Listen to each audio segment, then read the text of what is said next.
for your values and fight for your friends. Fight through this blight, find the light at the end. Through the age of the dragon, the people will talk of the day they were saved by a hero named Hawk.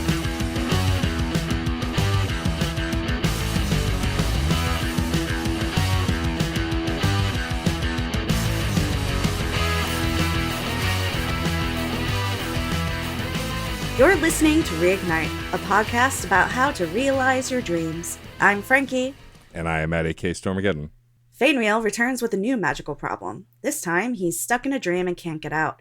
The danger is intense. His power is catnip to demons, and he would be unstoppable if turned into an abomination. Thanks to some ancient Dalish magics, we can step into the Fade despite not being mages, or one of us not being mages, and confront Fainriel's demons, literally. But will our companions be able to resist temptation? Will Fainriel succumb to a demon's bargain? How will Varric tell this story if he refuses to enter the Fade? By hearsay and rumor, basically. Yeah. I do appreciate that it seems like neither of us took Varric because we knew he doesn't want to go. Yeah. Well, I'm not having this conversation with you. It's spoilers for who he brought, and we'll talk about that in a minute, but I love how both of us instinctively did not bring him because we knew he wanted nothing to do with it. He will literally refuse to go. Like, he'll just be like, absolutely the fuck not. Yeah. Like, Fenris will be like, I mean, I don't love the idea, but if you want me to go, I will. Yeah. Basically, everyone else is hesitant except Meryl, who basically can't wait to go. And we will talk about Meryl, let me tell you. And then and Varric is like, fuck no, you're on your own. Before we get into this quest, I do want to do a little wrap up on All That Remains.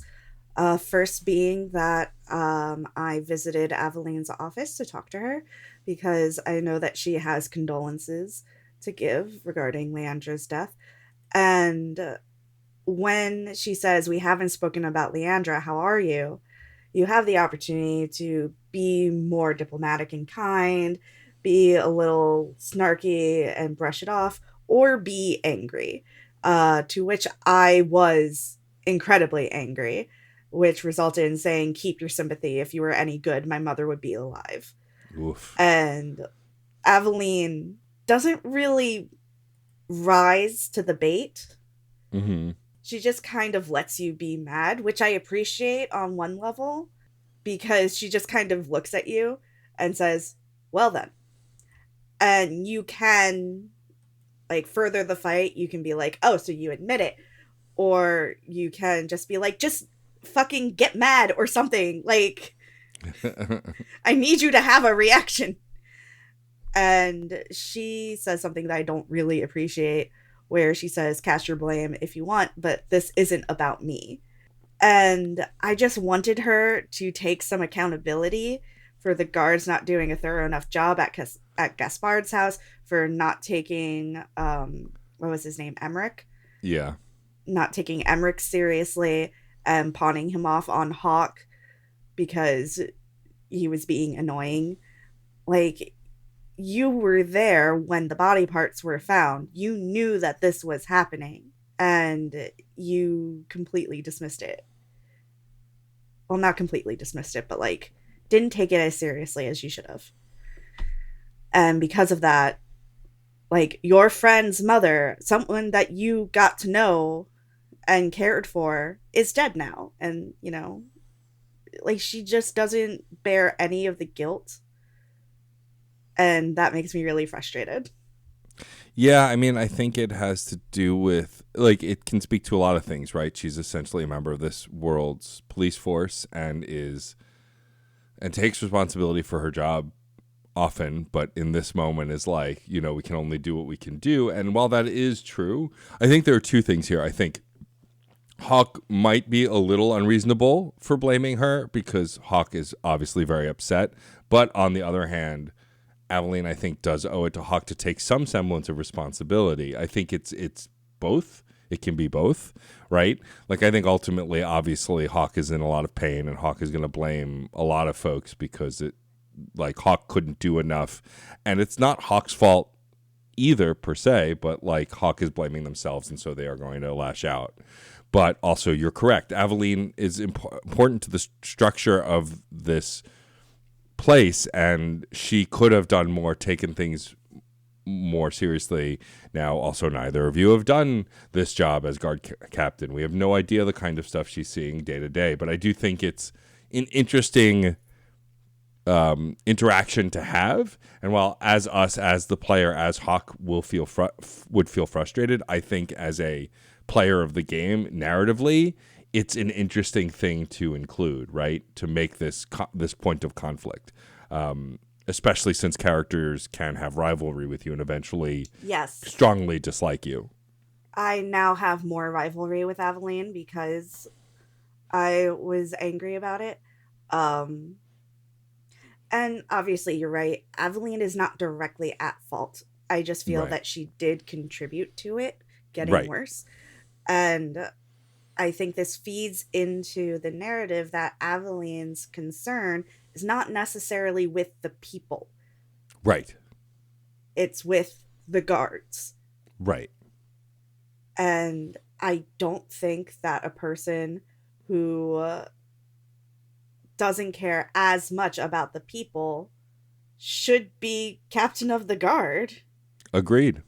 Like, yes, you should be keeping your people safe and not putting them through unnecessary dangers, but also you should be holding them accountable for how they treat people, the people that they're protecting.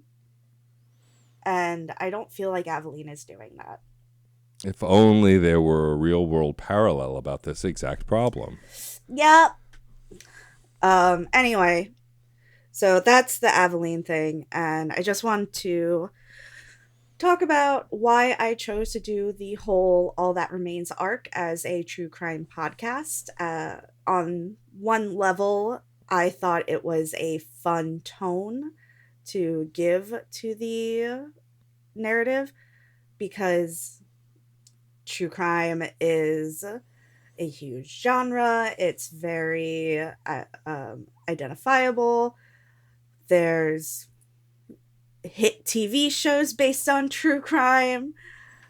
So dipping into that genre was a challenging writing exercise for me to do what we do, but also fit it into another genre.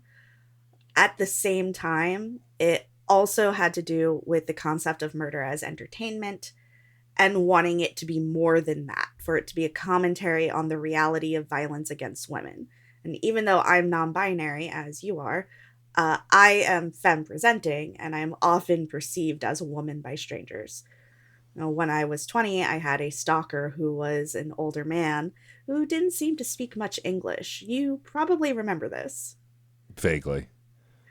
He You're was asking this 40-year-old person to remember I know. something, and that's asking a lot. something from 15 years ago. Oh my God. Yeah. But he was always at the bookstore when I was working. Oh, He yes, would okay. always be on the other side of the bookcase tracking me. And when he started interacting with me and making me uncomfortable, I spoke up about it, but no one really listened to me. One night, he refused to leave the store when we were closing. And when I spoke up again, I was told I was overreacting. He was banned, but not because of anything that I said, because one of my managers approached him to prove to me that I was overreacting. But then he was able to detail dates and times when I was alone at the register and counting money, where he was watching me to make sure that no one bothered me. And then it became clear that I wasn't making it up and he was stalking me. So fast forward to another time when I first moved here to Northern Ireland and someone I trusted sexually assaulted me. That time it was my own brain that wouldn't let me believe what had happened, and I tried to make it a wacky story of sex gone sideways. It took a partner looking at me with shocking concern for me to realize that maybe it wasn't a funny story after all. So all of that, in addition to Matt and I having feelings about parental loss and grief, combined with, in my case at least, a complicated mom relationship, Scripting these episodes and making it more of an audio drama or a curated news report allowed me to distance myself from the content in a way that kept me from spiraling. I know some of you did enjoy the format. I'm not sure if everyone did. If you didn't, I totally understand. It's not everyone's jam. But thank you for at least giving us a chance to tell a story in this way. And also for all the people who thanked me for doing this, I have no credit to take. Frankie wrote all of the lines that I spoke. We did improvise on some of the episodes, but like the third episode was completely scripted. I just read the words on the page.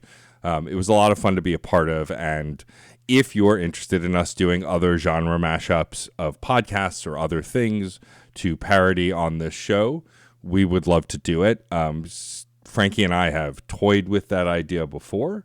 And so I'm glad that this worked out. That's where a lot of the TTRPG stuff with the Mass Effect seasons came from, right? Part of it was to do our own TTRPG story. And of course, part of it is to parody and jump on the bandwagon of the majorly popular TTRPG podcasts that are out there.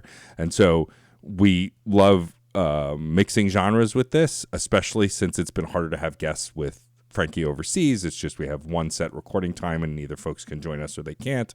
Less folks are vocal about joining the Dragon Age season. I mean, it's a less popular franchise than Mass Effect, full stop. It just is. And so all of those things have led us to like try and do other things with the show to keep it interesting for y'all. We're glad that you're here and that you keep listening. So if you ever have suggestions, questions, concerns, comments, you are pretty vocal in the Discord, but continue to share those thoughts and feelings because ultimately we do this for y'all.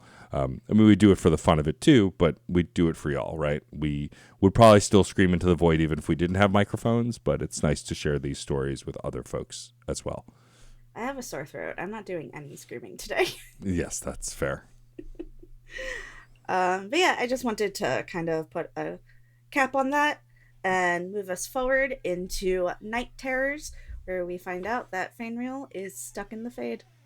Yes, we're approached by his mother, Ariane, and she basically tells us that he's been trapped in the Fade in a dream. He can't wake up no matter what they do, and that she's called Marithari as well to come help, which is basically like, yeah, I want your help, but I called an expert, but you should be here too, is basically the gist. I appreciate that, though. I know, right? Hawk can't solve every problem.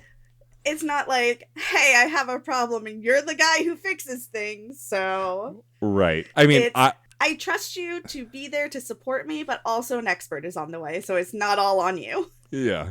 Also, like, at least for my Hawk, he's a mage, so, like, he has some experience, we assume, with the Fade, or at least knowledge of it, whereas your Hawk has no fucking clue. I mean, knows by experience, but, like, not much. Yeah, like not in the same way. Like my partner is a mage, my sibling was a mage, my dad was a mage. Like I know stuff, right? Through osmosis, right? It's not hands-on experience; it's more absorbed from surroundings. So when I had this conversation with Ariane, I actually had Meryl with me. As did I. Oh, good. So you heard the really racist thing that she said. Remind me. The Keeper would delve into ancient magics to protect this half-breed. Oh, she didn't say that with me. I think it's because she said that with me. Yeah, she didn't. That's interesting. Maybe I didn't go down the right conversation path to get it. Maybe. I did the investigating, and I was just like, girl, what the fuck? That's fucked up. This is a kid, man. Like, I get it that you're cranky that Marithari wouldn't like let you do ancient magics, but this is a literal actual child and you are an adult. I mean, I'd use the term literal actual child loosely because he's like a teenager, I think. Yeah, but like, I don't know. I wouldn't consider like a 16, 17-year-old to be like, okay, you're grown up now, figure your shit out. That's true. Although at this time in this world, they might be, but I hear you. I'm not about it. I mean, it made me not look at her kindly when she said that. Yeah, I must not have chosen, because I did some of the investigate stuff, but I don't always do everything, because also I'm playing the character true to life, and sometimes I just don't care. I just want to get to the thing. That's extremely valid. But yeah, I brought. Oh, I guess we should talk about who we brought. So I brought Meryl, Anders, and Aveline, mostly because I wanted both of my mages with me. So we have a 3-mage squad, and then I Smart. brought Aveline because of all of the tanks, which all 2 of them, she'd be more malleable to going into the Fade. Definitely wasn't going to ask Fenris to do that. I thought better of it, and as I said earlier, I appreciate neither of us bothered to ask Varric. Yeah, I had Isabella and Fenris in addition to Meryl. Fenris, like I said earlier, he was very much like, I don't love the idea, but if you want me there, I'll go. Right. So, which I was like, cool. A person I can count on. Also, I feel like Fenris is a really obvious choice. Not always, but I feel like Fenris, from my perspective, is a good choice to resist demons because Yes, like that's his true. entire jam. So I felt like Fenris would be a good choice. I know that that is not always the case. Oh my God, you didn't bring your boyfriend. I just realized. I didn't because I know what Shocking. happens. Shock and And- gasp. I know. Because here's the thing. Like I said, I brought Meryl. Yeah, Brought Meryl because this had to do with the Dalish. right. So I that's just brought 2 mages because whatever. right. I brought Meryl because this had to do with Dalish. It made sense to me that way. I brought Isabella because I'm still kind of like trying to build our friendship. Right. And speaking of the Dalish, when Marathari arrives, you see all the alienage elves bowing to her. You see her paying her respects to the tree and to the flame that burns in front of the tree. And she looks kind of sad. Yeah. And I suppose it must be sad to see people who you visually associate with your culture so far removed from it. Yeah. And living in a way that is less than, right? You know, Yeah. living. Like, they're not prosperous. No. Yeah. They're suffering and they're looked down on in this place. And yet they remain, which I know is oversimplifying it. I know that when people live that way, that you can't just walk away from it or walk out. It's not that simple. But like, Right. As someone who wants the best for all peoples, as it feels like Marathari does, it must be hard to see this. Also, I think a piece of lore is that if you leave, you can't come back. Though that gets turned on its head with Ariane later. Right. Yeah. Yeah. I think that's right. It's hard to remember. Yeah, there's so much lore. Something that I thought was interesting, but I didn't really see how it tied into the coming arc, was that when you go inside Ariane's house, the camera pans up and you see the Amel crest over the doorway, just like Yeah. painted on the building. And it could just be like a nice little visual, but the act of panning the camera up, it felt like a poignant moment, but I don't necessarily see the connection. Same. I'm not quite sure what it means. But it did do it. Yeah. It seemed like a strange choice to me. I'm pretty sure that's the Amel crest. Anyway. I think so. Anyway. So once we're inside, Marathari explains like the depth of what's going on. Right. Fainriel is something called a Somniari, a dreamer, who has power to control the Fade and to influence the world beyond the Fade. Dreamers attract demons, but they're often too frail to survive being an abomination, so that's why so few of them survive, and Fainriel is one of the first to survive in generations.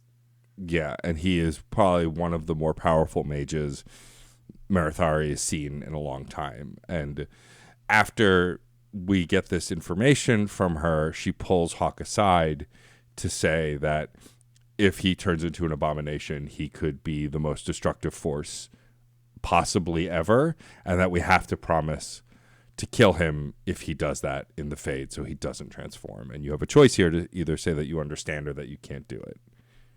So I said that I understand because if he does become an abomination, there's no getting him back. So, like, I don't want to kill him, but if he becomes an abomination and attacks me, then yes, I will have to kill him. And that will suck, but I get it. Yeah, and I said I can't do that. Just my character being a mage, and my character, like, basically the connotation is I can't do that. I will find another way. I will save him somehow, right? Like, obviously, if it came to that, I would still do it. And Maratharis just says to you, well, I hope when we come to that moment, you'll make the right choice if it happens, which is fair. That is fair. So we talked about our team. I chose Meryl, Isabella, Fenris. Yep, and I have Aveline, Meryl, and Anders. And here's the thing that really annoys me. Meryl says, oh, can I come? I won't be a bother. Like, she's so excited to go. And then you pick her. I got 15 rivalry. Oh, really? Interesting. Yes. I got rivalry for taking her with me. Girl, you wanted to come. I didn't get that. So strange. I think it has something to do with, like, where you are with them. Yeah. Like, if something triggers rivalry or not. So, I think so. Yeah, it's not completely consistent. So, like, if you have enough friendship, then perhaps it doesn't trigger a rivalry. But I don't know. I don't know. I am cranky about it, though, because, girl, I did what you asked. Yeah, I feel like there was something we did with Aveline also where that happened, where she asked us to do something and we did it, and then she got mad about it. This sounds like a familiar problem in this game. So, I would like to yell about puzzles. Not actually yell, because like I said, I have a sore throat. But how did you do with the barrel puzzles? I didn't do the barrel puzzle. So there are 2 barrel puzzles, and the idea when you walk in on them, they are faded, like they're transparent. And you have to move them in a certain way to make them opaque, no longer translucent. And when you do, you get some kind of bonus. Here's the thing that makes me really angry about it. If you configure the barrels incorrectly, there's a lose condition. So if you're in the process of figuring out how you need the barrels to be, and you hit that lose condition, that's it. Okay. And you get attacked by demons, and there's no more trying. Okay. So I don't even remember what the barrels are supposed to be configured as, but it's something that I feel is antithetical to the puzzle mindset. The point of a puzzle is to puzzle it out, is to work on it until you get there. And I think there's nothing wrong with having a trigger point of like, oh, you did it wrong. Like, here's a punishment. But to then not let the player keep trying, I think that's a problem. Yeah, and this could just be mechanics. This could just be like poor puzzle design. This could be that it came out and it came out. Whatever. I'm just talking about what I think makes a good puzzle, and I don't think that this is a good puzzle. So I don't agree with the time it came out, because Zelda's been doing block pushing puzzles since the Nintendo, and there were ways to reset those puzzles. I didn't even do this. I skipped it. I don't even remember seeing it. So the fact that it's that optional also, like, if you want people to interact with this thing and you want it to be of quality, it needs to be able to reset or be continued and just have like consequences. And it should be set up in a way that you can't just wander past it. There are plenty of puzzles in the first game and in other parts of this game that you can't skip, that you have to figure out. I do feel like this game is lighter on puzzles than Origins or Awakening. And I love puzzles, so I'm into like having to sit there and figure out the right configuration of barrels, but let me sit there and figure it out until I get it right. The investment of time is like the price that I'm paying. And like anyone who enjoys puzzles is going to sit there and spend that time. And people who don't, they'll just go right on by. And that's fine too.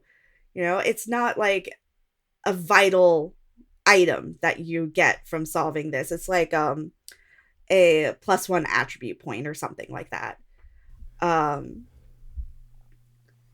But that being said, it's just, I'm sitting there, I'm moving the barrels, and it starts with the one that I got frustrated with. It starts with 3 small barrels on the bottom and 3 big barrels on the top, and you have to kind of shift them in such a way. And I thought that the 3 little barrels had to be on the top and the big barrels had to be on the bottom.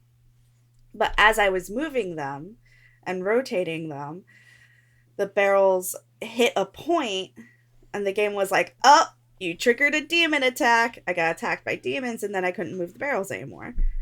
And there was another barrel puzzle with red barrels further in, and I was just like, I'm not fucking with this because the first one made me mad. Right. And it's not accounting for the rage quit. Yeah, for me, like, I like puzzles, but I also have a chronic condition called the dumb. And so, like, if puzzles are really challenging, I tend to bounce off them. There has to be, like, an on-ramp for a lot of puzzles. That's why I like games like Portal, where basically the entire game is the on-ramp into puzzles, and they just get harder and introduce more mechanics.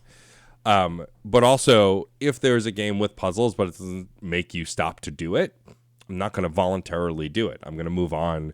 Like, the reason I like puzzles in, say, to name a popular franchise, something like Zelda, is because most puzzles in a Zelda game are variant in a few things, and like you have to stop and do them. Most of them are how you progress in the dungeon or out in the world, and so they're incorporated into the gameplay. A puzzle where you can just skip it for like an additional bonus, that's not incorporated into the gameplay. Like, yes, I appreciate that they added something extra that's optional, but it just feels like it feels frivolous. It feels unnecessary. Yeah.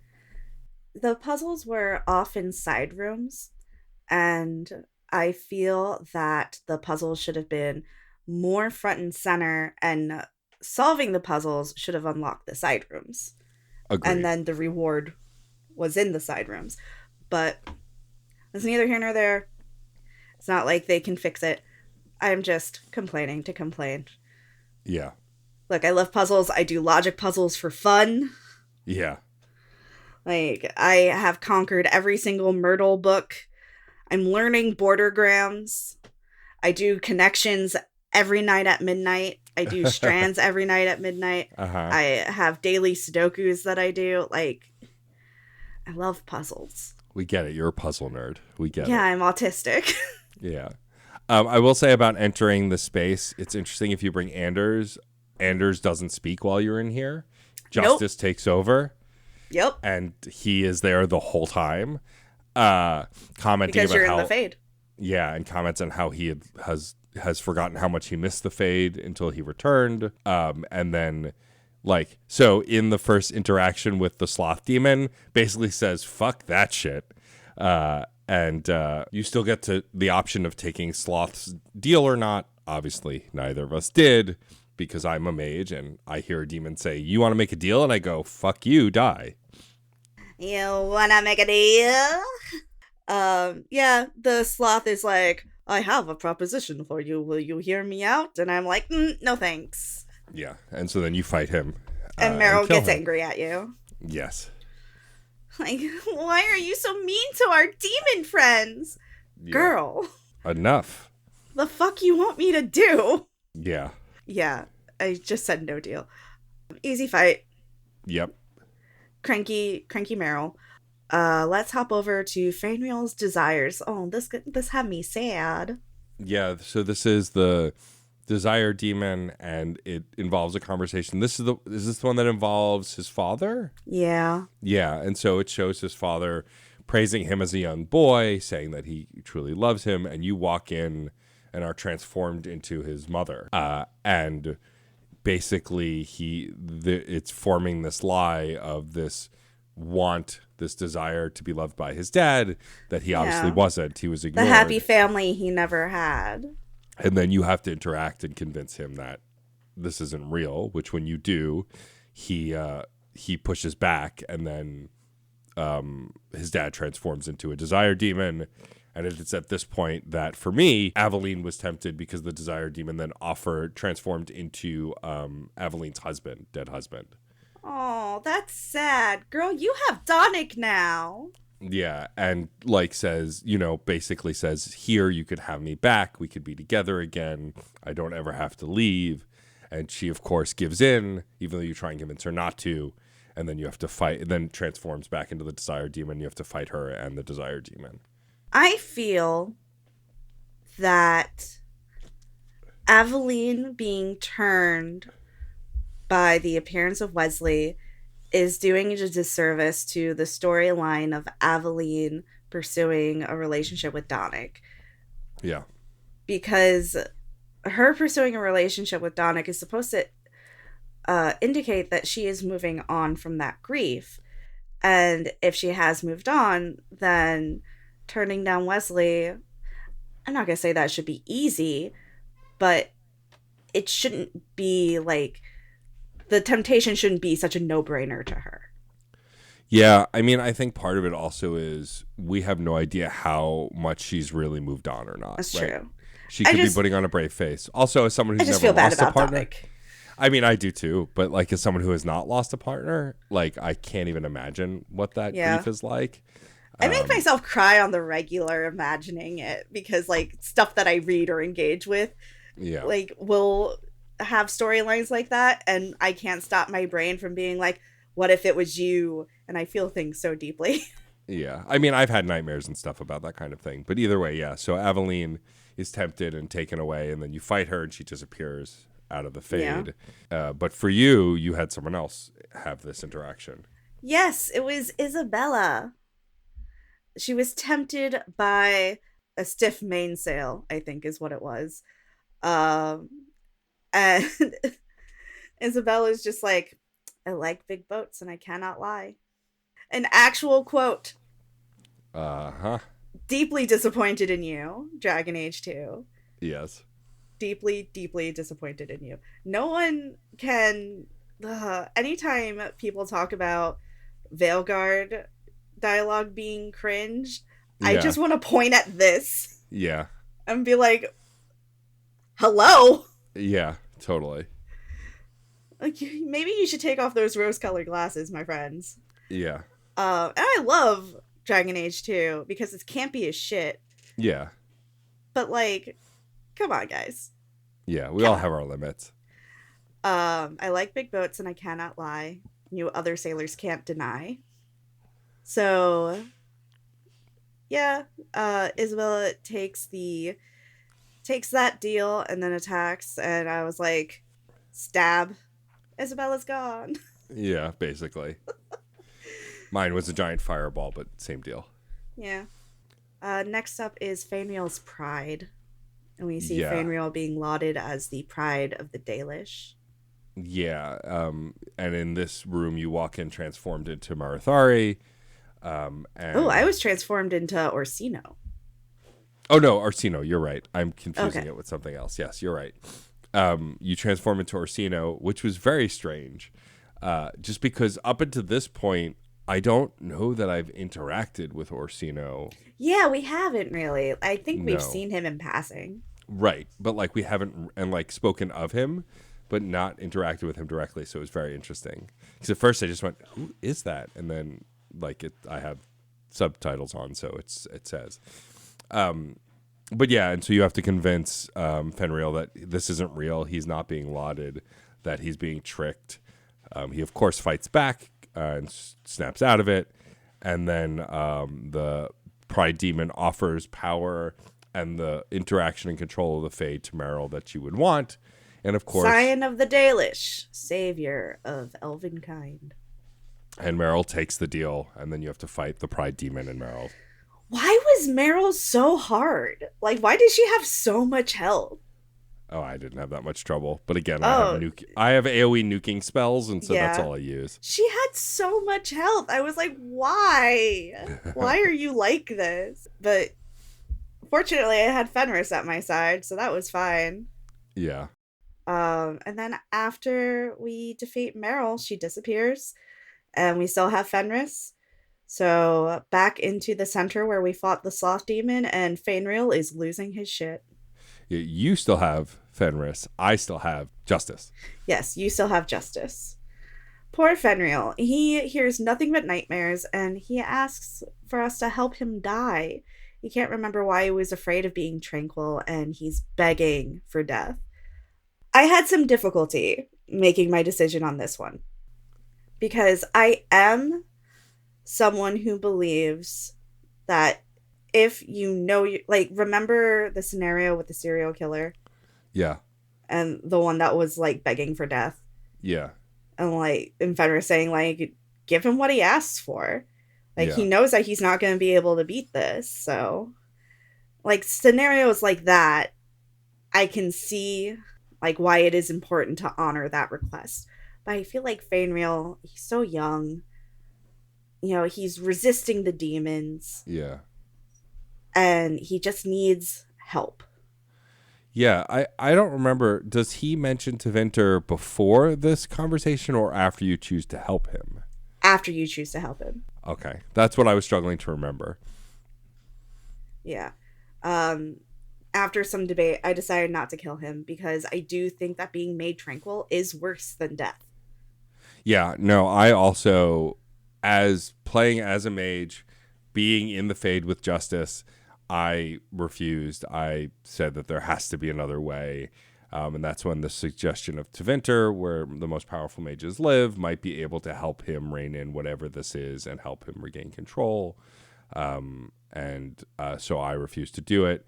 And then when you make this choice, he tells you to say goodbye to his mother for him, because basically when he awakes, he will like vanish, disappear, teleport, be on his way. Like, he won't stay where he is. Yeah. Basically, I say, like, you can master this. And he goes, I think I'm going to go to Tevinter. Yeah. Peace. And he just goes, and I'm like, cool. Bye. Bye. Yeah. And then you wake up, and Marathari is like, here is a rare magic book. Its price is unequal to anything in this world. And then it gets put in your loot. Yeah, basically. Like, I went looking for it because I was like, oh, well, it's probably something that would give me some kind of bonus. No. Nope. It's I just can junk. sell You it. could sell it. Yeah. It goes into Like- the junk pile. What? Yeah. Oh, buddy. And then you have to tell Ariane that he's gone, but he's okay. He's going to go get help. And she is, of course, emotional because she wished to have been able to say goodbye, but Yeah. thanks you for your help. She does ask to go back to the Dalish, and Marathari welcomes her. Yeah, which is very kind since it's atypical. Marathari was really nice to her. Yeah. And then, of course, your companions come back to you with their tails between their legs, apologizing for giving in to desire, which is like, okay. Yeah. Oh, buddy. Who do you want to talk about first? Let's talk about Meryl first. Meryl. She's so upset about turning on you. And honestly, I'm like, girl, I get it. Like, I don't get it. Like, I don't think that you made the right decision, but I can Right. understand how you could be tempted by it. Yeah. And she's just like, how do you do that? You make everything all right again. And I'm just like, nah, I don't fucking know. I'm not gonna fight with you about this. No. Like, it's Keep not, being a ray of sunshine. yeah. But the thing is, you know, since she does dabble in blood magic, she is more at risk than the rest of us. Yeah, it's true, but also I'm still at a point where I'm not convinced that it's that black and white, but we'll see as the game goes. Aveline comes to you and basically is distraught that she gave in. I don't remember if she mentions Donnick here, but she definitely mentions that she thought she was past this and she can't believe that she gave in so easily and, you know, is sorry for that. Yeah. I think showing that even at her strongest, she's not as strong as she gives off that she is. And Isabella, she expects you to be mad and to rant. And I don't know if you did, but I forgave her. I was just like, I mean, I friends didn't have forgive each Isabel other. with me, so. Oh yeah, that's right. She expects you to like be angry at her, and I'm just like, I mean, we're friends. Friends forgive each other. And she goes, "Oh, you're making my insides all squishy. Go away." I was like, such a Sundeer personality, Sundere, Yeah. however you pronounce it. But what I wanted to address is, do you think that there is any temptation you could be offered that would put you in the same situation as our companions? I feel like this is an unfair question. I feel like it is an unfair question because if I say no, then I sound conceited and self-righteous. And if I say yes, like, so my initial reaction is no. I don't think there's anything that I could be offered that I would give in. I think that I know that there are a lot of studies that say willpower is a myth, that we don't really possess that kind of strength of will. It's other things that allow us to be defiant in those moments. But I don't know. I've spent a lot of my life looking in the face of things that I don't like and pushing back at them. It wasn't always that way. And so I don't think. I also am in a very privileged position in my life currently, though I do have a lot of things. Like, I can tell you what I think the demon would present to me, which would probably be my father, considering that's fresh. Yeah. I would imagine that would be the thing presented to me. But whether I would give in to it, I don't think I would. But, who knows? We've not been approached by demons, not at least recently. On the one hand, I am not certain what would be presented to me.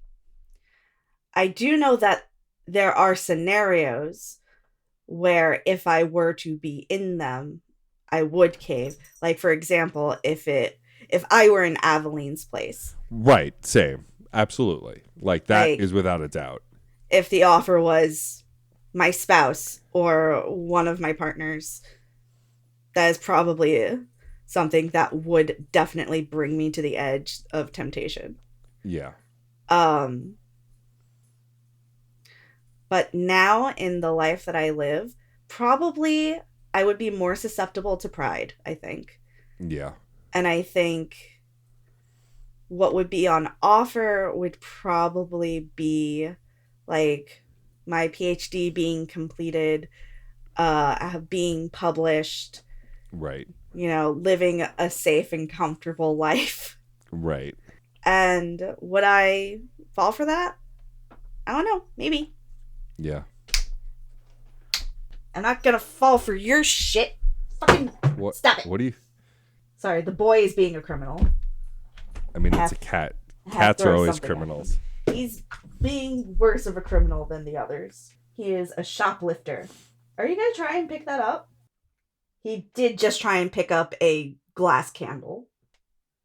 Okay, hang on. I have to let him out because he's too stupid to know how to open a door. You put your paw in and you pull it. Dumbass. He's very orange. Okay. Orange cats are stupid. Okay. This is science. I'm not even kidding. I have no context for this, so I'll take your word for it. You have to. You've met John. That's true. Like, you know that He's orange also means very stupid. yeah. Uh-huh. Orange is stupid. I want for the record to show, John, as you're listening, that I didn't agree or say this. It was Frankie. I still love you. John's gonna be like, yeah. Yeah. It's true. Anyway, where were we? Talking about being tempted by demons. Yes. So that's where I'm at. Though if I were offered the ability to communicate with animals, I would be extremely tempted by that. So I can have a conversation with any foster cat I get. So I can be like, please stop being a criminal. Yeah. Please. Yeah. I mean, I would also take that so I could explain to Otis why every human is not trying to hurt him and that he should make friends. It's very important. Yes, I agree. Like, no, we can't go outside right now. It's pouring rain and you're a cat. You won't like that. No, I'm not going to take you to Cafe Nero today. I want an hour to myself, please. Yeah. Anyway. Yes. Before we talk about Fandom Corner and what's next, we, of course, have fan mail. And as always, the incredible Callie has sent in yet another voice message. And so we will play that clip now. A letter from Archivist Callias, Kirkwall Public Library, for the hosts of Kirkwall's only true crime podcast. Anathara, apologies again for not being able to share this record in time for the episode. Things here in the archives have been even more chaotic than usual recently. But here is an additional account of the tragic end to the White Lily murders investigation. This record suggests that, rather than searching the streets of Lowtown with Gamlen, Hawke might have gone looking for Gascard Dupuis and found him in Darktown.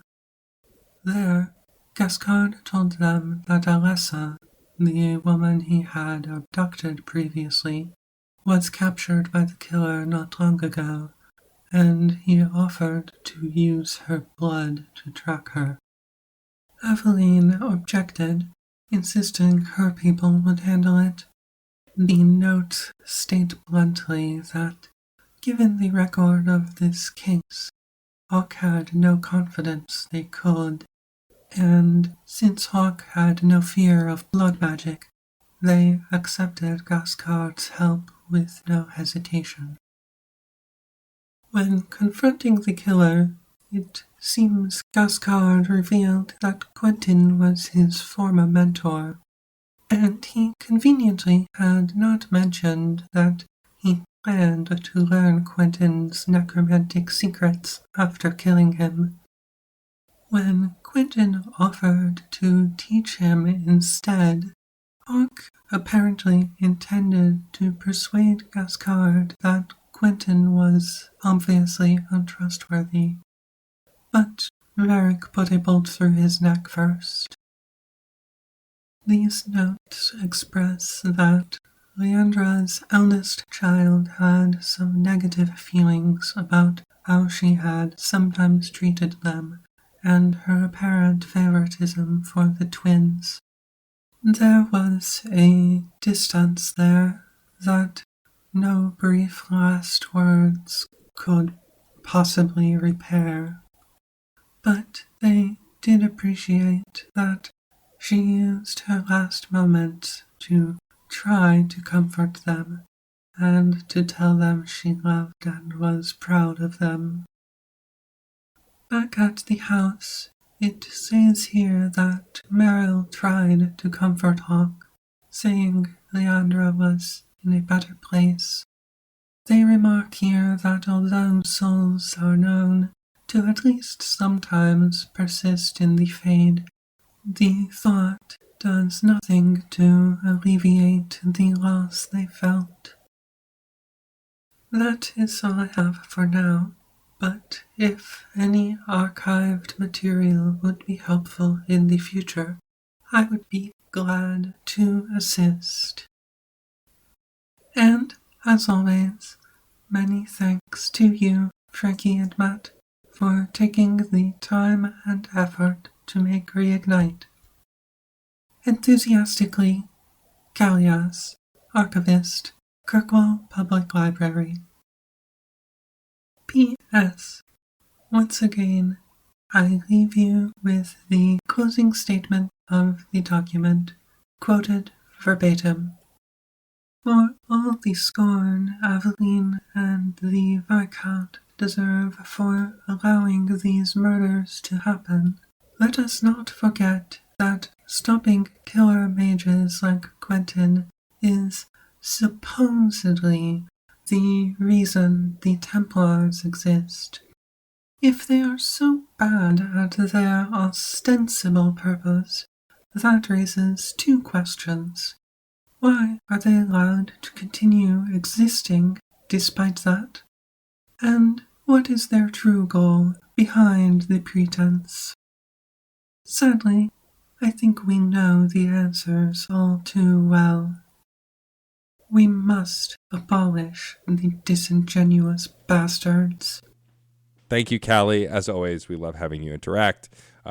The offer is open to anyone who wants to submit a voice memo. We also love the posts in the Discord. There's been a lot of conversation around the podcast and the episodes recently, and we really appreciate it. A lot of praise, again, for the true crime spoof that was all Frankie's brainchild. So thanks for all of the kind words there. And now let's move on to Fandom Corner. It's almost like I'm a writer or something. Right? Fandom Corner. I feel like I had a song, but I don't remember what it was. My throat hurts. I submit to the Midnight Society. I've been Boo. listening. I've been listening to The Adventure Zone every day, all day, for months. Um, The Adventure Zone, if for anyone who is not familiar, is an actual play RPG podcast by three brothers and their dad. It is about collaborative storytelling. It is about their dynamic as a family. It is not for everyone because it is not very much about rules and mechanics. So if that's your thing, you probably won't enjoy it because it's not about playing D&D the right way. It's just about trying to tell a story and what's going to be interesting. Their first arc, their first season, for lack of a better term, was called Balance, and I have a lot of deep feelings about it, especially about the characters Taco and Loop, and I will not spoil why, but it resonated with me in a very deep way, and I listened to it for quite a while as it was coming out, and then I fell off with it as it moved into some other stories, and some seasons are better than others, I think. Currently I am up to Steeplechase, which is a leverage meets Disney World kind of story. Like, imagine a dystopian Disney World and a bunch of thieves operating within that world. Mm. And I think that's a really interesting premise. I think that they tell some really great stories, and I like them all as creators, as storytellers. They create characters that feel very relatable to me. In Either Sea, Travis had a character named Devo, who was a kind of a difficult character for people to get along with, but he had a lot of rage. And as someone with my own rage, I got it. Like, it made sense to me. And whether or not you think that it was tone appropriate for the story, there was something there for me. And that's what made it important. So, highly recommend checking out The Adventure Zone if you haven't already. My favorite is Balance, followed closely by Either Sea. So, check it out and let me know what you think. Yeah, The Adventure Zone is something that I've admired from a distance. I have trouble listening to actual play podcasts because podcasts for me are to fill a mental space while I'm doing something else. It's why I like a lot of like talking head podcasts, like the video game podcasts I listen to and comedy podcasts I listen to, because if I miss a sentence or two or I get lost for a few moments as I lose focus, I still will understand the overall arc of the conversation, at least in any good podcast. Whereas with a TTRPG podcast, especially one as deeply narrative as The Adventure Zone, I tried to listen to early episodes and I would miss stuff and then totally lose context for what was going on. And so that kind of storytelling, it's why I may at some point watch Dimension 20 on Dropout, because it's a video series. And if I'm like watching it, I'm watching it like I watch any other TV show. And so I'll take it in as a narrative. But for me, podcast is not necessarily a passive thing because I do actively listen, but if I get lost at some point because my mind wanders, I won't lose the thread of the narrative. It's why I fell off of Night Vale and a lot of those other ones also, for the same reason. I liked listening to it, but I could only listen to it when I could dedicate to sit. It's the way my brain processes audio. I have trouble passively processing it, but when it's, again, a talking head podcast or something, someone reviewing a video game, if I miss a comment about one of the mechanics in the game, I'll still understand what they're talking about because I know the broad topic is this video game, and I'll kind of pull the pieces together again. I can't do that with narrative forward stuff. Yeah, that's totally valid. Two things. One, if you do get into Dimension 20, you can just start at the beginning and go, but they have different arcs and stories and worlds. Sleeping City takes place in New York. Uh-huh. I loved it. Okay. I mean, for me, also, it would be more about, like, I'm obsessed with Dropout. I love a lot of the shows. I love Brendan Lee Mulligan and a lot of the recurs on that show that I know are from other Dropout properties, like Lou Wilson and a bunch of others. And so, like, that, Jake Wysocki, whoever. So, like, I know that would be the bigger draw for me than what the narrative is. But I've been hesitant to do it because I tend to get obsessed. Like right now, I'm obsessed with Oh, yeah. Gastronauts, which is a cooking show with a surprise, and Jordan Myrick. I really like them as a host. I will eventually. I mean, there's so much content on Dropout Oh, yeah, that like absolutely. it's impossible to watch it all. My second thing is if you are interested in familiarizing yourself with the Adventure Zone stuff, there's one A. 1A Yeah. is the graphic novel series. Right. Yes, I know that exists. Yeah. I think the graphic novel is great. It does a really good job as an adaptation. Because when you're doing an actual play, like you can't keep track of all the plot holes. Like Right. you're doing this on the fly. It's all improv.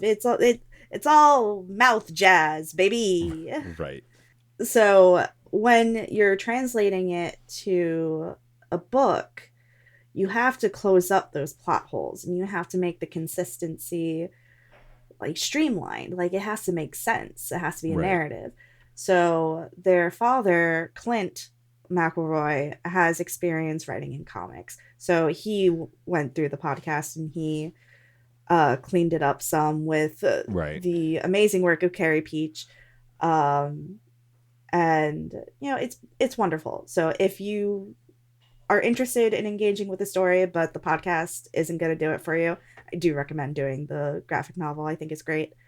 And then to B was Abria Iyengar Yeah. hosted a campaign for the McElboys on YouTube. It's called Okay. The Adventure Zone Imbalance. Okay. So if you want to watch that, Okay. that might also Thank you. help. I appreciate it. I mean, also there's the reality that I don't watch really a lot of anything. Yeah, Like, no, I know. I watch Dropout for like a half hour to an hour each day as like a wind down before bed.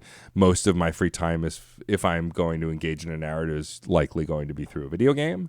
Although I did, I am going to change what I actually talk about because I read something that I wanted to recommend to you, and this is a good opportunity to do it. But yeah, I've always been curious about it. But like, I have this.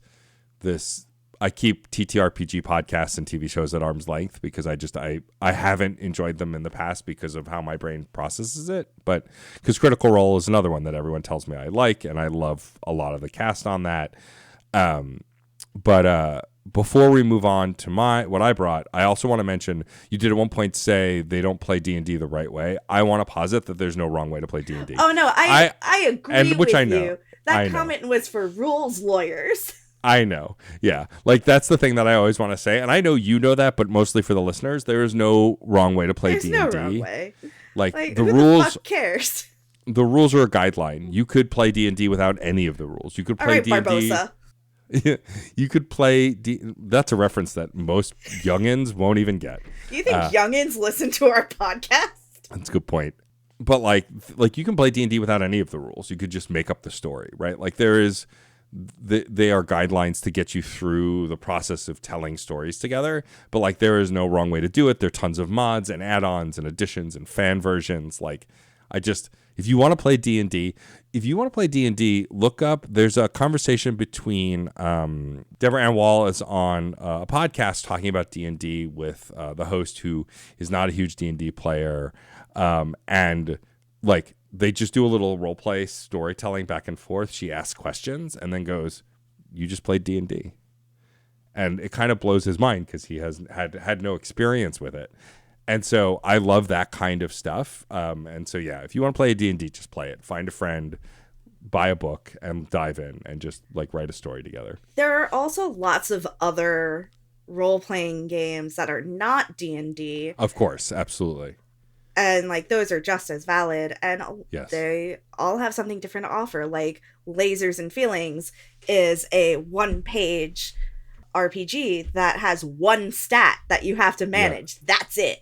The person who wrote Lasers and Feelings also gives you permission to like hack it any way you want and like just take it and do other things with it. Who cares? So that allowed me to take it and reskin it to fit in a fandom that one of my friends loves. So I was able to run a game based in the Ruby universe and still use the basic rules of Lasers and Feelings, but I made it Guns and Feelings because everything in Ruby is a gun. So it was very important that guns are involved. Yeah. And because there was just one stat, it was so much easier to run with the narrative. No Yeah. rules, I mean, just right. yeah. I mean, there's also a one pager called Honey Heist where you're a bunch of bears and you're stealing honey, and you have like either you become more bear like, or like you can either become so aggressive that you rage out as a bear, or you become so demure that you stop being a bear or something like that. Like there were like two tracks that you had to keep track of as you made actions, and if it went one way or the other, things would happen. But like it's very straightforward. A friend of this podcast, Joe Mastropiro, ran it for a bunch of us not that long ago, and so yeah. Anyway, if you want to play D&D, go play D&D. The thing that I brought this week that will also be featured on a podcast, gaming and collecting podcast that I did with my friend Bill, who usually hosts this with his sister, but sometimes brings on guests and talks about a nerdy thing with the guest. And I brought the book Seconds. Seconds is the follow-up graphic novel to Scott Pilgrim from Brian Lee O'Malley, and it's incredible. If it is also written and drawn by Brian Lee O'Malley. I love Brian Lee O'Malley's writing, obviously in Scott Pilgrim, one of my obsessions. And as a follow-up, I think it's a brilliant follow-up. For one, there are tons of cameos in panels in the background of like Scott Pilgrim characters, which is just a fun bonus. The bread makes you fat line is repeated in a different context in this, which was a very funny callback to a famous line from the Scott Pilgrim movie and books. But it's a story of a young woman who runs a restaurant and is successful, but not quite in the way she envisioned. And so she wants to open a second restaurant that is all hers, that she doesn't share management with, that she hasn't hired other cooks for, that can just be her pet project, like her next level. And through the course of some supernatural shenanigans, discovers she can rewrite things and tries to fix her own mistakes. I won't say more than that. But it snowballs, and it's just a brilliantly written book that's slice of life, like Brian Lee O'Malley's other work, but with a supernatural element a la like Scott Pilgrim being like a video game. This does a little something else, and it's a great read. I, as someone who is not a fast reader, even with comics, read through it in less than 24 hours. I just kind of couldn't put it down. I cannot recommend it enough. It's available for a decent price in hardcover on Amazon or your local bookstore, which is where I'd rather you buy it. But I can't recommend it enough. I think it's incredible. And so Brian Lee O'Malley is currently writing but not drawing Snot Girl, which is I think an Image comic. I don't remember who publishes it, but if you want more of Brian Lee O'Malley writing and drawing, this is a great follow-up to Scott Pilgrim, and I like it as much. I think Scott Pilgrim will always be my favorite because it was my first of their books, but I think Seconds is a worthy successor and absolutely worth your time if you have any love for the Scott Pilgrim of it all. Unrelated, I got hoodwinked into buying a book when I went to Waterstones, the UK Barnes & Noble, the other day, because one of my bookstore friends was like, "Hey, you like cats, right?" And then walked me up to a shelf, took down a hardcover book that had a picture of a cat wearing a Hawaiian shirt, and the title was Frankie. It is about a stray cat who like can't be owned. And I was like, how dare you? I mean, you at that point you have to buy it. It's I basically did buy destiny. it. Yeah, I know. That's what I'm saying. And also the author wrote it in German originally, so it's been translated from German. And I actually weirdly love German storytelling. Mm-hmm. So I'm excited about it. And if it's good, I will bring it to the next Fandom Corner and tell you more about it. Excellent. Well, with that, we're going to move on to wrapping up the show. But before that, what we're doing next time is we have a bunch of gifts and side quests to wrap up. Gifts to wrap and side quests to wrap up. I don't know. And so we're going to go do that. Frankie, say the listener, not your co-host, didn't know if they had the gifts or didn't get them yet for their companions. Do you know where they could find them, or are these things you found in missions that ship has sailed? Most of them are in shops, but okay. then for listeners, again, not me, but for listeners, if you haven't gotten the gifts for your companions, you should look up a walkthrough to do that. I, of course, am a master game player and already have them. This is for the listeners, not for me. And if a listener happens to have access to our episode map, the episode map has a list of what gifts are available in this act to make your walkthrough search easier. But that's just for the listeners. Right, yes. Because the listeners you don't need that. No. And the listeners have access to the map this season because we made it so easy to understand that we shared it with everybody. We didn't. Anyway, so go do those side missions. We're going to wrap up Act 2 probably in the coming weeks and then move on to the final stretch of this story. Where we do have a lot more guests planned for some specific companion-related missions. We'll see if we can pull that together, but I have some exciting folks lined up that wanted to join us for those conversations, so hopefully we can make that happen. If you like what you heard here, you can follow us on social media. We're at ReignitePod on Blue Sky, YouTube, and Instagram, or you can send us an email or a voice note at reignitepod@gmail.com. You can also find Matt and I personally on Blue Sky as DJ Stormageddon and Frankie B. Wrights. You can rate and review the podcast basically wherever you listen. Ratings and reviews help more folks to find the podcast so we can combat the mighty algorithm and get more folks to join this wonderful community. And when they search Night Terrors in their podcast platform of choice, they won't find a bunch of podcasts about bad sleep. They will find us instead. That's a genre we should play with. But bad sleep? Well, sleep podcast, ASMR sleep podcast. Okay. I think that would be really funny and completely unlistenable. Yes, agreed on both counts. We're members of the Certain Point of View Network. You can visit certainpov.com to find more nerdy podcasts, each with a unique point of view. You can also find a permanent invite link to our Discord server on the website. You can join in the conversation, and we'd be so happy to have you. Yep, that server has been bumping lately. We have tons of folks talking about all sorts of stuff. The more popular channels are video games and comics, but we have folks talking about books, music, all sorts of really fun, nerdy stuff. And we just recently added a fashion channel, which was not a thing I would have thought of, but has been very popular since we opened it. So, come hang out and chat. We have a lot of really great folks in our community, and it's a pleasure to hang out with them. As for personal plugs, mine are unchanged. I am still, of course, promoting this lovely podcast you're already listening to, and Fun and Games, the awesome podcast I do with the incredible Jeff Moonen. It is a broad topic-based discussions podcast where we have guests, where we cover gaming topics like is grinding in games good, or do we want signposting in open world games, things like that. We also do genre retrospectives, console retrospectives, and we have a Patreon. If you go to patreon.com/funandgamespod, you can join at the free tier, which requires literally nothing of you, and you get access to articles I write and a bunch of other stuff. Or you can join at the $3, $5, or $10 tier and support your local podcaster. Speaking of supporting your local podcaster, did you know that I have a new website? You can check me out. What? Yeah. It's really cool. I worked very hard on it. You should also ooh and ah over my logo, which is a hedgehog sitting on a stack of books talking into a microphone. You can check me out over at Frankie B. Wrights. There you can hire me for podcasting, writing, or crafting services, or you can just kick me a couple of dollars for a coffee. Send me a message, check out my blog, which will soon be populated with 100 pictures of my foster cat, the boy.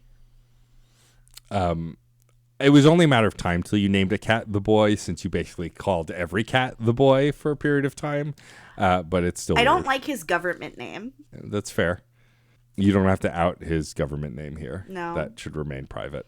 We also, of course, would like to thank the one and only Case Aiken for developing some awesome t-shirt designs that you can find at certainpov.com or on the Teespring for Certain POV. I also, of course, always want to thank Case for designing each episode's individual show art. We really appreciate it. I'm going to post a really cute picture of the boy, and Case should make a t-shirt of the boy. That's what I think. We'd like to thank Miracle of Sound for our theme music. If you've been jamming along, then you should head to miracleofsound.rocks and check out Gavin Dunn's other music and merch. yes, shout out to Gavin for giving us the okay to use it for this season. We love this track, and yeah, it's awesome. You should go listen to more of his stuff. Thank you, of course, to Red Sphinx for our Dragon Age inspired logo. To see more of his work, you can follow him at Chaos Does Art on Instagram. You ever notice how you have to add on your own comments after my sections? Yes. Okay. I will not be silenced. Well, you're about to be silenced by the internet. And lastly, thank you for listening. I'm Frankie. And I am at AK Stormageddon. And remember, all Templars are bastards. Fight for your values and fight for your friends. Fight through this blight, find the light at the end. Through the age of the dragon, the people will talk of the day they were saved by a hero named Hawk. Hawk, Hawk, Hawk, Hawk, Hawk.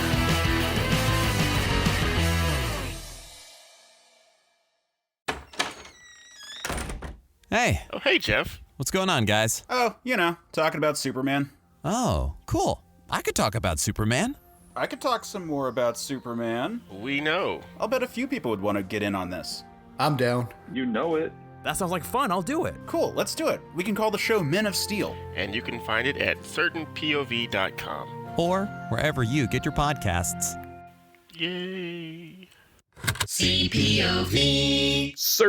CertainPOV.com.